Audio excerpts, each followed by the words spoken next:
This Jim McMahon edition of the Sports Gambling Podcast is presented by MyBookie.ag. The UFC is back, international soccer is back, golf is back, and the NBA return is coming.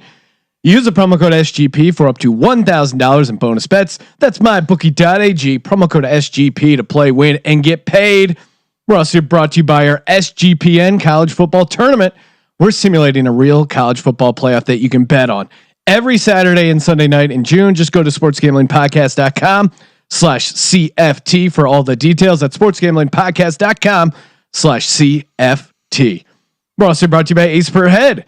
Ace is the leader in pay-per-head providers, and they make it super easy to start your own sportsbook. Plus, Ace is offering up to 6 weeks free over at aceperhead.com/SGP. That's aceperhead.com/SGP. Finally, we're brought to you by Cushy Dreams. Cushy Dreams is a new CBD company with a full line of premium smokable CBD, now shipping legally to all 50 states. And if you use the promo code SGP, you get 15% off. That's KUSHYDreams.com, promo code SGP. Ooh, welcome everyone to the Sports Gambling Podcast. I'm Sean, stacking that money green with my partner in picks, Ryan, Real Money Kramer. What's happening, Kramer? Just working hard, you know. Working hard. While most of the world is hardly working right now. Exactly. Everyone's still on shutdown. Although Los Angeles is open, the country is open. Joining us in studio, Colby Dan, aka the Dantabase. What's happening, Colby? Dude, I was gonna bring the headband and I was gonna write Kramer in green on the headband, you know. But I've got the Super Bowl shuffled down. I've been rehearsing. Are you time traveling? Yes, Colby, of course, is alluding to our guest today, Jim McMahon, the legendary Jimmy Mac. Great interview. How did we screw that up and not all wear headbands? Yeah, that would have been awesome. I know. That's next level. Yeah, he'll be back. He'll be back. It's a rare 3 hat day, though.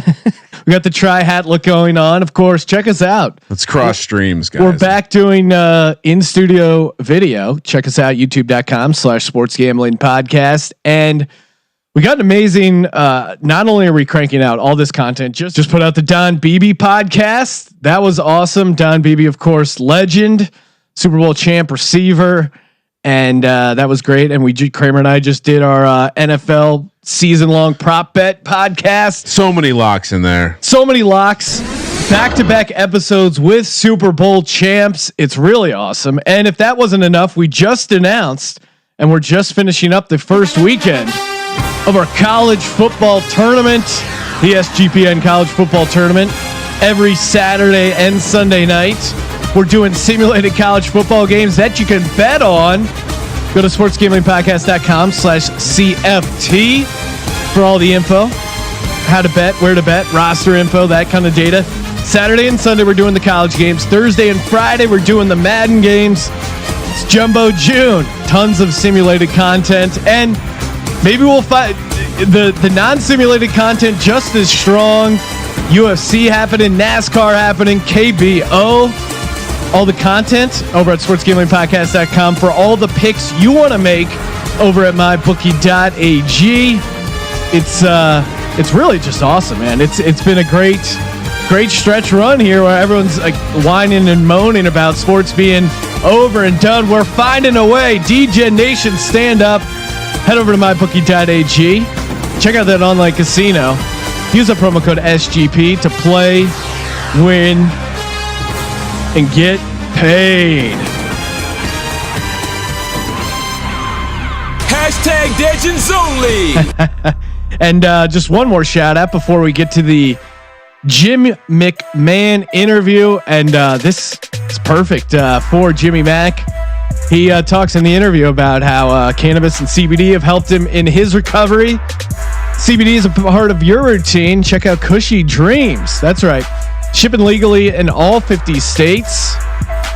All you got to do, go to cushydreams.com, promo code SGP, get 15% off. Cushydreams.com, promo code SGP. Smokable CBD. I like the creative pre-rolls. Very sharp, very tight pre-roll. Cushy CBD has you covered there. Kramer, what are your thoughts? I know you're living that CBD lifestyle. Yeah, it's all about that rage. I'm kidding. Peace and love, bro. Peace and love. There is no rage strain of CBD. Peace Creative, a lot of different fun ones there, and it's looks like weed, feels like weed, but it's the CBD experience. Smoke your CBD because you can. Just go to cushydreams.com, promo code SGP. Joining us on the line, Super Bowl champ quarterback Jim McMahon. Jim, how's this Friday treating you? Oh, it's actually going very well right now. Got a little overcast sky here in Scottsdale, Arizona. Brought the heat down a little bit. It's only about 100 right now, so it feels pretty good. We have equal weather out here in sunny California, getting rained on a little bit, but as you state, it is nice to get wet a little bit once in a while. What nothing wrong with that. Exactly. What's a summer day like for Jim McMahon? You out there hitting the links?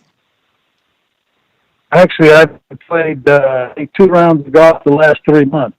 With all this BS COVID stuff going on, and I've just been around my house, working around my yard, and trying to get things set up so I can, if I eventually sell this thing here shortly, I'll get a little more money out of it. There you go. Flipping houses with Jim McMahon. That could be its own reality show. I'm not flipping. I'm not real handy with the electrical and stuff. I'm more of a good guy, manual labor, digging ditches and cutting down trees. I like it. You're a blue collar guy. And my dad told me, don't mess with electricity. It will get you burned. I tried it once. I ended up across the room, so I won't do that again. Now, it sounds like you're like us. You were trapped inside. Were you watching some of that the Michael Jordan documentary? I mean, that's got to be interesting for you because you were kind of king of the Chicago as well. In the football area, similar time as Jordan. What was it like, kind of reliving those times in the documentary? I actually saw, I think, 3 out of the 10. And like you say, I was actually living there at the time. I was right in the middle of all that. MJ and I, we played a lot of golf together, and he was over at my house playing pool, and so I've known him for a long, long time, and it was great to see that, relive some of those memories. I mean, the guy is unbelievable. I heard there was I saw this in an interview or something that Jordan tried to bet you $1 million on a round of golf. Is that true? Only on the back 9. What did he try to do on the front 9? Well, he was losing on the front 9. That's why he wanted to bet $1 million on the back. And I would have loved to have done it because I was actually playing pretty well back then. But I told him, I said, dude, I don't even have $1 million for one. I said, I play for the Bears. And, I said, for some odd reason, you'd somehow get lucky, or get hot on the back, and I'd lose that back. I said, my kids won't go to college. So no, I want to keep up in the $100 Nassau bet I think we had going. I said, that's a big enough bet for me. Did you end up winning that back 9 then? I don't know what happened on the back 9, but I ended up winning for the day, so that was good. Yeah, I know as a gambler that would have killed me if you end up winning, you're like, oh my God, I could have had Jordan's $1 million. But I mean, that's awesome that you still came out up ahead. Speaking of your time with the Bears, there's a great photo of you. I think it probably was like the first day of training camp. You're checking into training camp. You're also bringing, it looks like a couple coolers of Bud Light. Did you go pretty hard in your Chicago days? Well, at training camp, you needed something to replenish the fluids. You're out there in that heat twice a day, man. You lose a lot of bodily fluids. And I noticed early on that most of the guys that were getting cramps at dinner and on the field, guys are drinking Gatorade and stuff off with all the, whatever they put in that. And the guys that drink beer, they didn't seem to cramp up much. So I made sure I always had plenty of beers. I like that. You got to stay hydrated with some Bud Light. That's a good teammate. But I don't know. Yeah, it might have been Bud Light. Whoever was giving out beer, that's what I had. You're like us. If it's free, it's for me. Who was who was? I mean, you play with some legendary characters there. Who was the biggest drinker of like that '85 Bears squad? Like I could just imagine the fridge. If you're hanging out with him at night, he could put down like a 30-pack himself. Who was like the big drinker of the group? About 15 minutes probably, but Fridge could put him away. We had a lot of guys that liked to put them away. McMichael was he liked hard liquor more. I remember Mikey Hartenstein, one of our defensive ends, loved his beer. Yeah, we had a lot of guys. I can't remember, how many each of them, but we all drank quite a bit. Hey man, you gotta have a little fun there at night. And I know you went to college at BYU, and I look back at my college experience at Penn State, a lot of partying, hanging out, and BYU very strict with the off-field rules in regards to any sort of drinking or any kind of extracurricular activity. What was it like going to BYU and still being a stud athlete? Friday nights and Saturdays were awesome. We got to play. The rest of the week was tough. I mean, I grew up in Northern California, up in San Jose, and so I grew up with the Brothers and the Mexicans, and I'd never even heard of a Mormon until I moved to Utah, which happened to be my junior year in high school. Well, that sucks too, having to move in the middle of your high school. But what really frustrated me was my older brother got to stay and finish his senior year in California. And since I had 2 years left in a police record, I had to get out of the state, I guess. So I moved to Utah and played my last ball there, and then ended up at BYU, which is, it was not what most people had college life was like. I mean, it was nowhere near what other colleges were, unless it was maybe Oral Roberts or something like that. But do you think? Do you think that perhaps that was like a blessing in disguise because Lavelle Edwards was the coach of BYU? So when you got there, we just recently had June Jones and Mike Leach and Hal Mummy on. They all come from that tree in a way. They all studied Lavelle Edwards. Do you think that really helped you as a quarterback going to play for Lavelle Edwards? Well, there's no doubt about playing in that offense. That prepared me to play in the NFL. I mean, it was the best offense I'd ever played in, and still, after playing on 7 different pro teams, it was the best offense I played for. It was a very simple offense. People talk about it being a complicated deal. It was not complicated at all. I mean, everybody was on the same page. The linemen knew what the backs and the receivers did. The receivers and backs knew what blocking assignments the linemen had. I mean, these are the kind of quizzes they would give you during the week so that we'd appreciate what everybody else did. It's not all about the guys scoring the touchdowns. It's the guys up front that, without those guys doing their job, nobody gets anything done. So it was great that everybody was on the same page, and it was a hell of a lot of fun. I mean, throwing the ball, we threw it then in, the late 70s like they're doing it now in the pros. I mean, I wish I could have done that when I got to Chicago, but I got there and we were running football team. Yeah. It wasn't bad handing off to Walter Payton, but I would have liked to throw the ball a hell of a lot more. Yeah, I was just about to ask you that. You were with Buddy Ryan and Mike Ditka, very conservative offenses, and we, like I said, we just had June Jones on and stuff, and I sat there and watched your highlights, watched that SMU game, studying up for this, and I'm sitting there like, gosh, you could throw the ball all around. I could only imagine what would have happened if you would have went to Houston or the K-Gun in Buffalo or something like that. Do you or anything going currently now? So do you actually wish you would have played in today's era as opposed to then? No. Why is that? Today you can't even get near the quarterback anymore for one. It's not, might as well be a 7-on-7 session the way it's going right now. I mean, be a defensive player. Where do you hit anybody anymore? Make a good tackle, it's ridiculous. But and then plus, with all this social media, I probably wouldn't have done too well. Social media maybe not been kind to the 80s and 90s Jim McMahon. Now you did play with two of some of the best all-time defenses, the 91 Eagles and the 85 Bears. I'm an Eagles fan, and to me that 91 Eagles season, that's like a great what if, because Randall goes down that first game, you come in, you play really well, you lead the team to an 8-3 record, but then you're also injured. I mean, the team goes 10-6 because I think they lost 3 or 4 games when you were injured. This was a great quote though. You basically had a bruised heart in the 91 season. You broke 5 ribs and had a bruised heart, still played. I think that kind of speaks to your character, and you're talking about how the game's changed. I can't imagine any player playing right now with a bruised heart, but walk us through that 91 season. Yeah, that was a lot of fun. Like you said, that was the closest defense that I'd ever seen to R85, and in some aspects, I think they were even better than our 85 team. Before I even get onto that, our 86 defense was actually better than the 85 defense statistically, without Buddy Ryan.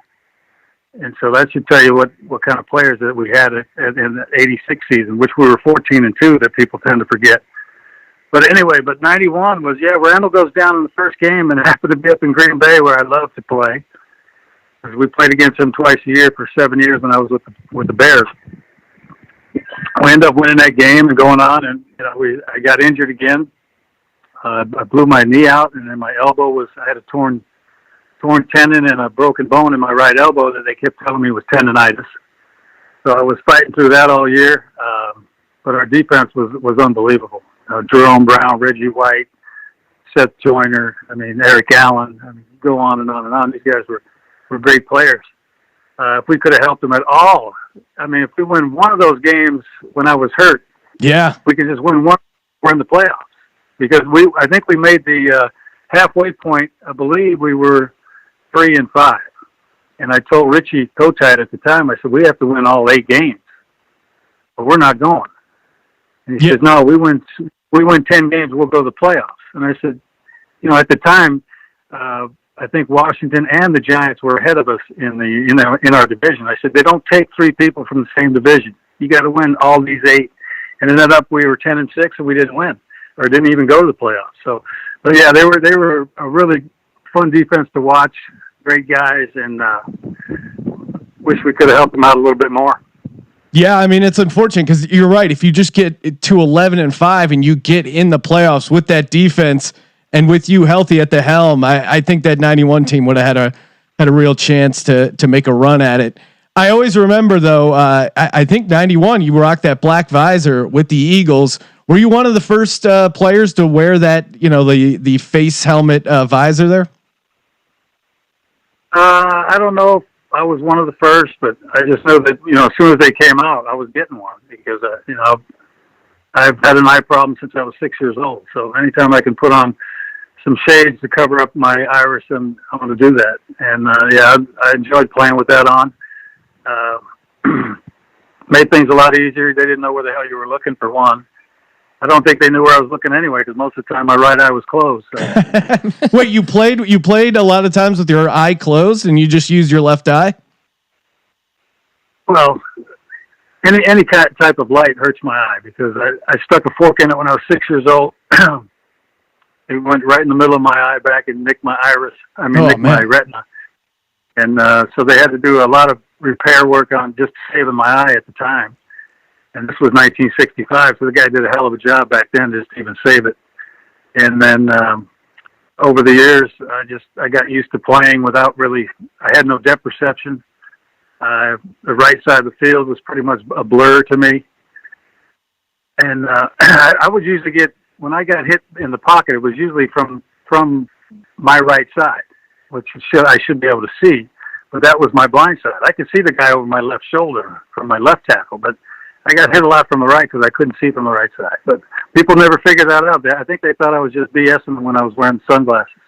They thought it was just for the look, but really. So Jim, you were talking about, kind of feeling that pressure from your left shoulder.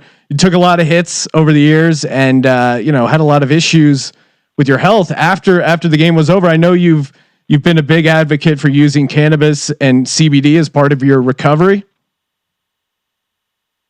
Oh, no doubt about it. It's been a godsend for me and a lot of other people. I'm glad it's finally, people are finally getting the truth about it. We've been lied to over 100 years about this. Our government's had a patent on it for over 75 years. They knew how good it was, but here in this country, they don't want you healthy. They want you taking their pills and just being part of the herd, not mentioning anything, not speaking up. But I've been an advocate since 1973 when I enjoyed my first joint, and I've been ever since. But I didn't know how good it was for my body until probably about 10, 12 years ago. I met a doctor out of Boston, Dr. Uma Donna Ballin. She speaks all over the world about this. She's a Harvard-trained doctor.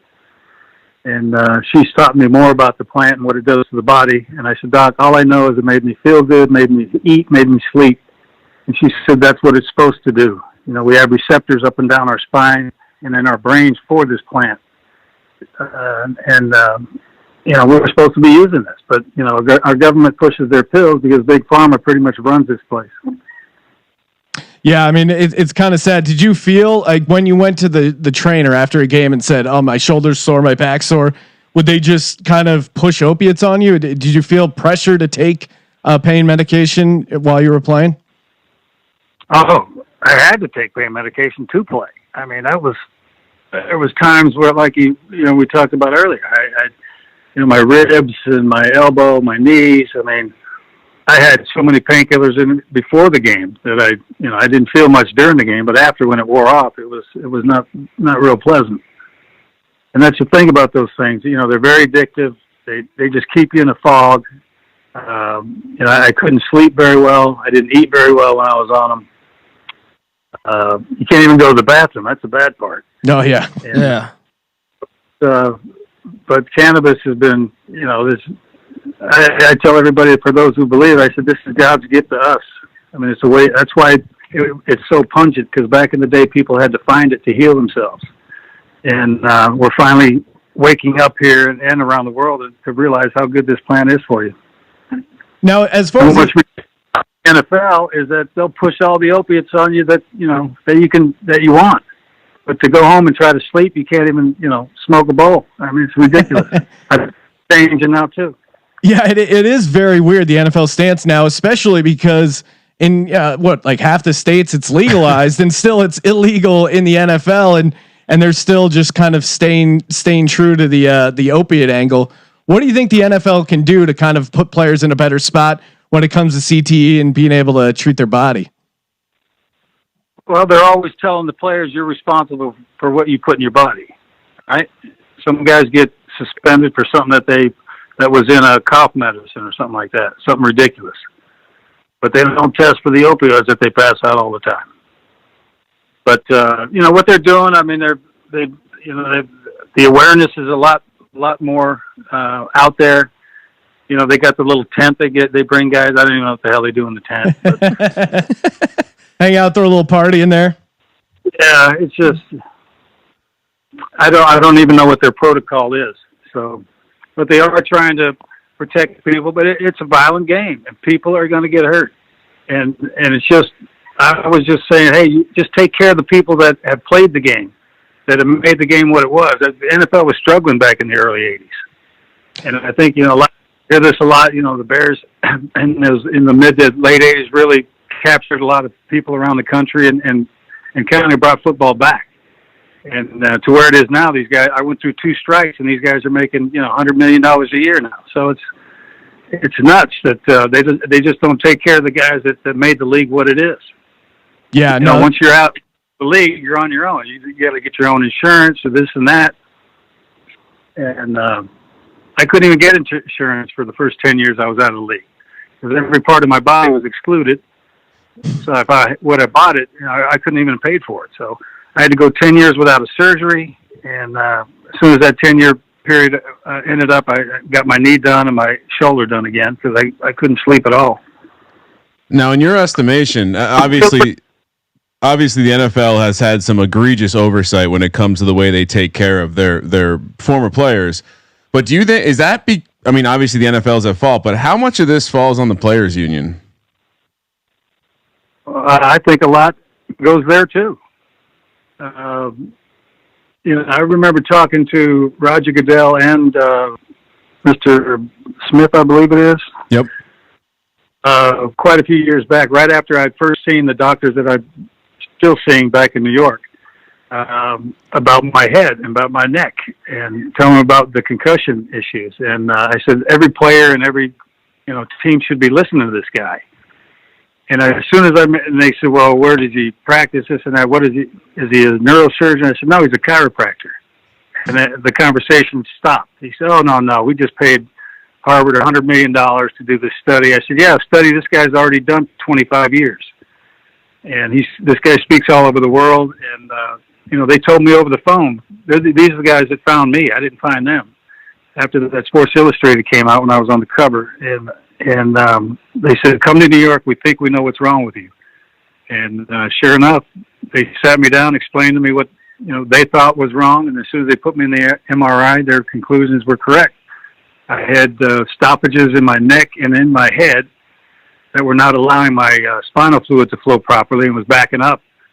And when that stuff sits on your brain, they believe that's just what causes a lot of the CTE, because it just eats away at the brain. And so they have this machine. It's called the IGAT machine. I think it's called image-guided atlas treatment. Your atlas bone is supposed to be sitting, I think, perpendicular to the spine. And when they found mine, it was almost straight up and down. So I had a lot of issues going on. A lot of the issues that these killing themselves do. Yeah.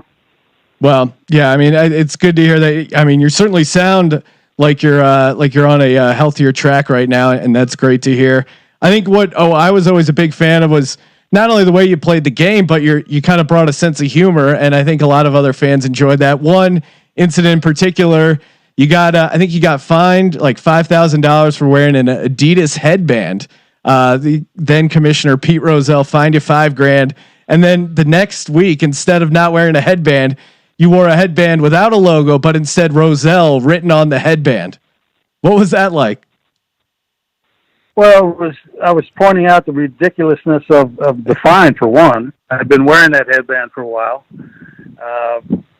I don't know how many years, but all of a sudden it was a big deal because we're in the playoffs. And I found out later that the only reason I got fined was because Adidas wasn't paying the NFL at the time. And they said that I was giving them free advertising. And I said, well, I've been wearing it, for a year and a half, 2 years. Not a word was said to me. But now it's a big deal because we're in the playoffs. And so they did. They fined me the $5,000 in the divisional playoff game. So then right before kickoff in the NFC Championship game, I was sitting there right in front of my locker thinking, what can I do? I mean, what can I write on there? I really wanted to write a few other things. But, I thought, hell, I'll just put his name on, see what he says. Yeah, how can you get mad at that? So as I was coming out of the tunnel, I remember Madden was doing the game, and I just kind of lifted my helmet and let him see it, started laughing, and I didn't get fined. He actually called me the next week and thanked me for the free advertising. So for the Super Bowl, I got sent probably thousands of headbands from all across the country, with just people's names on them, Fred, Joe. And I had gotten a hold of the rule book. We had 2 weeks before the Super Bowl. So I'm just thumbing through this thing and trying to find out the section on why I got fined, and there was nothing in there. And so I thought, I think I got them now. So I decided I was going to wear all charities during the Super Bowl. I figured if they find me for charities, they're going to look like idiots. So, and Adidas had offered me a good chunk of change to wear the headband. And I said, look, I can't wear it on my head, but I have a good idea. I said, you'll be able to see it proudly. Everybody will be able to see it. And what happened was that I had the regular Adidas one on in the pregame warm-up, and the head referee was chasing me around the field. Hey, I can't let you on the field with that. And I said, yeah, I know. And then as it comes to the National Anthem, I'm standing there with Walter, me, and then the head referee. As soon as the anthem was over, I go to put my helmet on, and the ref grabs me and says, I can't let you on the field. And I looked at him, I said, yeah, I know, but you can't do squat about this. And I pulled it down around my neck, and he just started laughing at me. He goes, yeah, you're right. So I grabbed the first charity, which I believe was juvenile diabetes. My attorney's son was a diabetic, so I threw that on there for him at the start of the game. And then every series I had different charity. And then I think the final one I had on was Pluto, and everybody thought, I'd gone outer space on them at that point. Yeah, just throw a couple. It was actually the nickname of a friend of mine that I played college ball with, Danny Plater. He was a wide receiver at BYU. He was actually on the Bears roster in '84, and they found a brain tumor in his head, and so he had just gone through his second operation, probably 3 or 4 days before that Super Bowl, and that's why I put that on there for Pluto. That was his nickname. So, so you know that I was thinking about him. Now, Jim. Now you mentioned Walter Payton there. The youth, I feel like, you know, they always say, and I'm not taking anything away from Barry Sanders, but they always say, "Oh, Barry Sanders is the best back ever." Now, when I put on the highlight tape and I see Walter Payton play, I'm like, this guy is incredible. What would you say to the youth about Walter Payton? Well, he's the best that I saw. You know, I've seen you know, tapes of Jim Brown, who I thought Jim Brown might have been the best ever. But from what I saw personally, nobody worked as hard as Walter. Nobody didn't want to be tackled like Walter Payton. I mean, he did not want to go down. I don't think you ever saw him run out of bounds. If he was getting close to the sidelines, he looked somebody up to hit. And he said, "They're going to have to tackle me to get me, you know, to get me on the ground." And I watched him make some of the most amazing 30-yard runs that only gained 2 yards, especially the first couple of years I was in Chicago, because our offensive line was not good at all. And I'd hand him the ball and just watch him do these, you know, bounce off person after person. And I thought I was going to get hurt getting in the way sometimes. I didn't know where he was going. And it was just incredible. But he never said a word in the huddle. You know, never said, "Give me the ball." He was, you know, consummate professional, big jokester, great teammate. And he was just, you know, if people just Google him and watch some of the runs he makes. It's just, it's poetry in motion, actually. Also the greatest nickname ever. Sweetness. Yeah. Tough to beat that. You talk about jokesters, of course. He had such a high voice, you know. I think that's why they mess with him. You know, he used to sit in Hallis Hall and answer the phones like he was a secretary. People had no idea who it was. That's so funny. Yeah, he would do a lot of things that, you know, he was a big jokester. Loved his guns. The poster him and I did, Chicago Vice, way back in the day. We're in Soldier Field, and that's his car. I don't know if it was his Lamborghini or Pantera, whatever it was. And then the guns that we had in the shoot were actually his. So, oh wow, he enjoyed his shooting for sure. Now you talk about jokesters. Of course, you played for Mike Ditka, kind of a character. Was there any sort of locker room behind the scenes story of Ditka that really stands out in your years playing for him? Oh boy! Well, supposedly halftime of the Miami game in '85, the only game we lost that year, that supposedly him and Buddy took some swings at each other in the back room. I can't confirm that. I've just heard rumors. Yeah, there was a lot of screaming and yelling. But the funniest one, I think it was 1983. We were playing the Colts, and they were still in Baltimore at the time. And we came in after the game, and Dick started on a rant, and he turned and he hit the locker. He punched the locker with his hand. And he turned around, you know, he was screaming and yelling at everybody, and he turned around very quietly, and he looked at somebody and said, "You say the prayer." And then he walked away. And the next time he had a cast on his hand. So we knew he hit the thing hard, but he busted his hand on that. That reminds me of I had a special teams coach in high school that did the same thing. He punched through a chalkboard and then quietly walked over to the trainer and had the whole hand wrap, and yeah, he had a cast on the next day. Just got, you know, a little out of control. Special teams coaches, I've always found, were kind of the craziest. I actually had this on my list of questions, and you set it up perfectly. In their prime, who do you think would win a fight, Buddy Ryan or Mike Ditka? Well, I tell you, Mike Ditka was a hell of a lot bigger than Buddy, but you know, Buddy was a war veteran from the Korean War. I believe he was a sergeant, drill sergeant or something like that. So Buddy, I wouldn't put it past him. Even if there was no weapons had, Buddy would find one, I'll bet. Yeah, he was scrappy, man. He always, you know, he kind of did whatever it took to get the job done. And of course, punched Kevin Gilbride on the sideline there. Wasn't a clean shot, but he definitely connected a little bit there with Gilbride.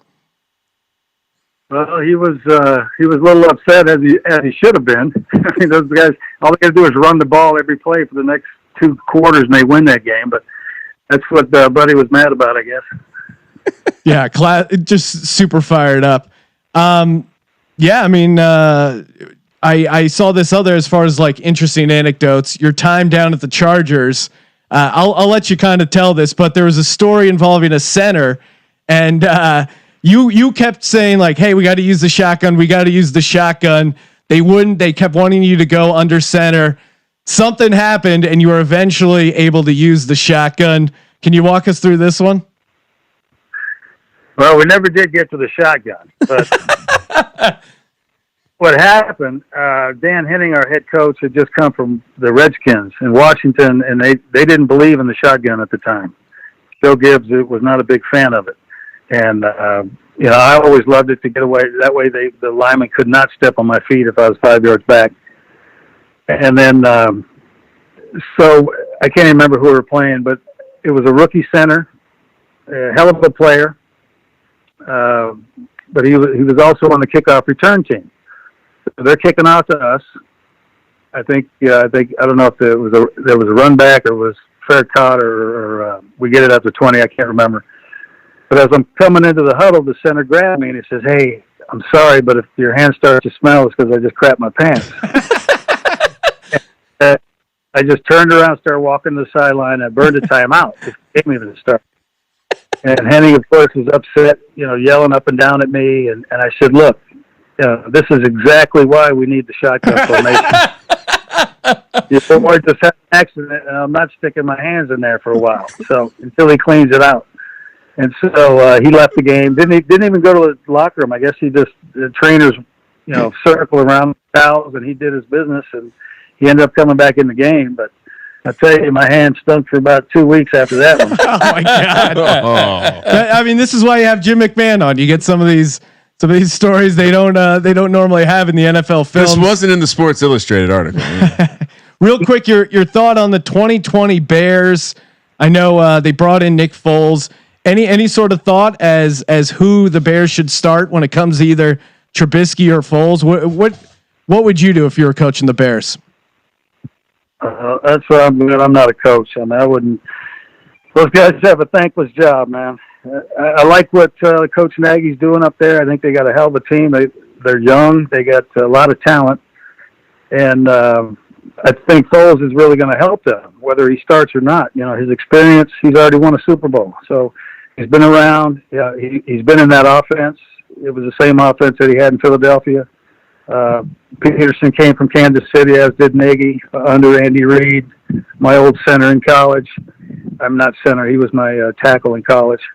But I think they're, whoever starts, they've got a pretty good shot. I thought last year I think they were actually picked to go to the Super Bowl last year after the year before, and everybody in Chicago I know is disappointed with the year they had, but I think they'll be better with Foles. Whether or not he starts, I don't know. And I'd have to sit there and see him in a meeting, see him on the field, in the practice field, see him in a game situation to see what, how they actually react. Some guys just don't do well when the game starts. They're great practice players and do everything right in the meeting rooms, but when they blow the whistle, sometimes that doesn't translate. So, yeah, I mean, that's you certainly. got to be around a guy to know what he's like in those situations. Yeah, that's kind of where Foles shines though when he gets out there, and he almost does better as a backup. Well, Jim, appreciate you calling in. Appreciate the time. Make sure you give Jim a follow on Twitter at Jim McMahon. Thanks a lot, Jim, and have a great weekend. Okay, guys, you too. Take care. Thank you. Can't wait to have Jim McMahon back on. Love that he answered the Buddy Ryan versus Mike Ditka.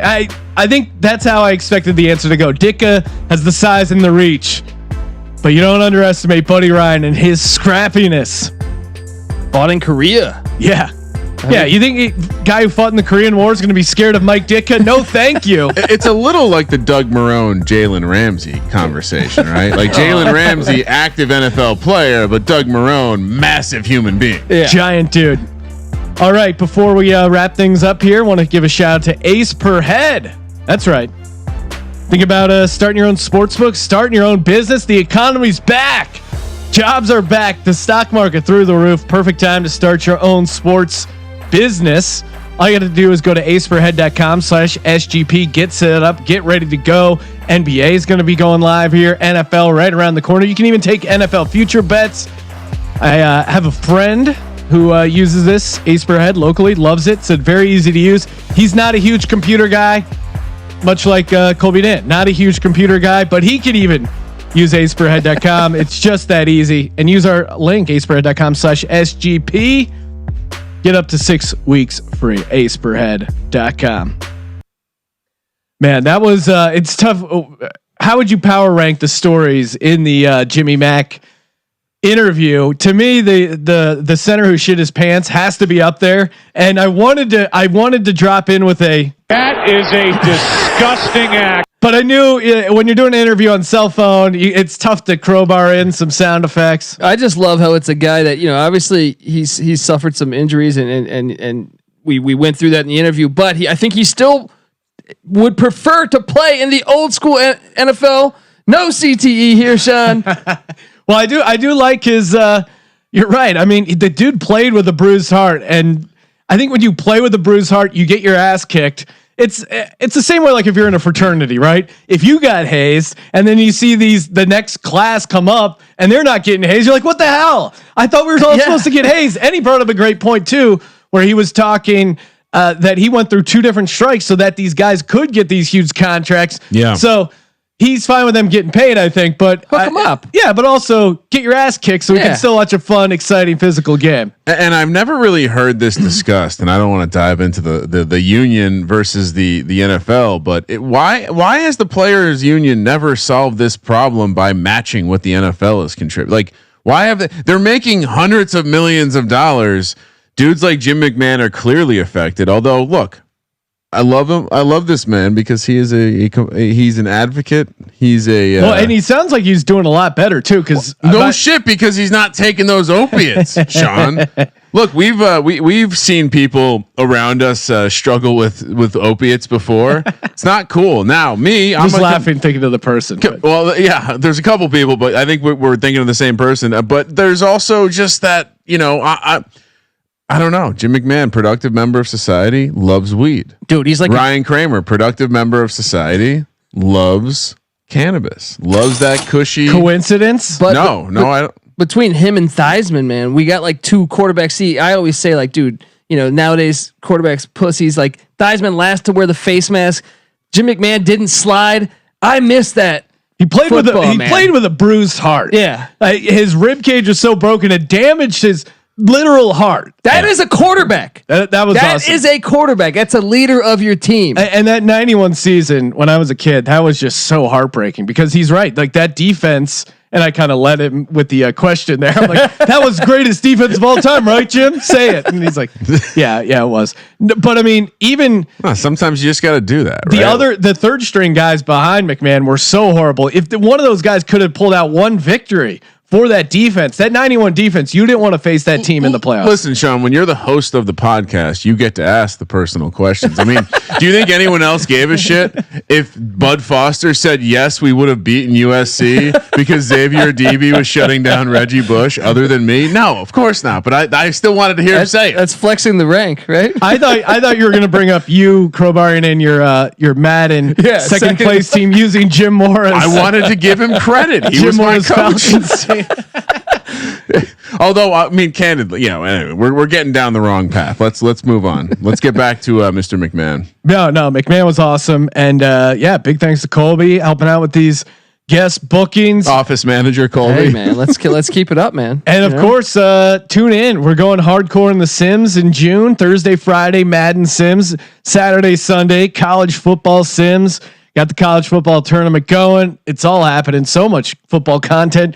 Kramer and I are going to be breaking. We're going to start getting our fantasy stuff going. Early jump with the fantasy stuff. Top 10 fantasy player podcasts. Well, and a little like just tug behind the curtain, and I would imagine we'll be starting up like a dedicated to season long fantasy channel over at slack.sportsgamingpodcast.com soon, because back behind the scenes in the dark layers of the SGPN offices, we've established the commissioner's office, and we will be creating some form of awesome keeper big boy league. And I think we should reserve a couple spots for some D-gens on there. It's going to be SGPN podcast personalities, SGPN writers. Let's see, what do we call them? D-gen. Maybe Jimmy Mack. I think I would expect to see a Dick Olson. Oh, there we go. Joining the crowd. I would expect to see a Boston Capper joining the crowd. So stay tuned for that. Sean, that's what management's going to approve, right? We got to give out a couple. Yeah, a couple we'll give spots. We'll give out a couple spots. Do we do 1 or 2 fan spots? Hit up at Gambling Podcast about why you should be let in the behind the scenes employees, friends of the program only. Dynasty League. Tweet and us just at so everyone's Podcast. clear, Topher Squints. Yes. At Topher Squints. He will be the commish. So all complaints. AKA Chris Giordani, our DFS stud. This is a very quarter-baked idea, but it's coming. KBO. Sorry, Sean. This is the only way to gain momentum is just to throw it in the deep end. You know, this is what I tell my kids. We didn't learn how to swim the right way. We were thrown in the deep end. Suck it up. Quick anecdote. I was not, I was kind of messing with the kids. We were at we rented a place with a pool over the weekend or this past week. And, one of the things that I might have been done to me when I was a kid was like, we would just do things to make sure we were drown proof, right? Like get tugged underwater real quick, make sure. And it doesn't work with little girls. Crying and waterboard them. My huge asshole. I wonder Jim McMahon's opinion on that, man. He's probably agreeing with you, man. Anyway, I digress. Let's get to it. So yeah, if you want to be involved in the Keeper Dynasty League, big boy. I hear it might stakes. there might be a super flex in there. It's gonna get crazy. Are we, Kramer? We should talk about this. Are we going to be on one team or 2 separate teams? There's 2 angles here. One, it's nice to beat you in fantasy and talk a bunch of shit. Well, it won't 2, happen unless it involves me doing a lot more fantasy work, which I'm already bailing on a couple leagues. Here's the thing. We'll see what kind of demand there is. Perhaps we can consolidate for both of our best interests. Because I do have a new personal policy for those out there wondering, hey, Real Money Kramer, I'm hearing that you're already doing some of these best ball leagues. Those I can do by myself because you don't need to manage them. But new rule for Kramer Enterprises this year: no solo fantasy teams. Period. Wow. No solo fantasy teams. Period. Which means I might be partnering with my with one of the children. That could be the loophole. I see what you're doing there. But yeah, I think we're going to be on the same team, Sean. Let's not overthink it. And it frees up one more spot for the listeners. So we'll see though. State your case as to why you should be in the hashtag Degens Only Dynasty League. Tweet us at Gambling Podcast. Thank you for participating in the Sports Gambling Podcast. For the Sports Gambling Podcast, I'm Sean, stacking the money green, and he is Ryan Jumbo June Kramer. Let it ride.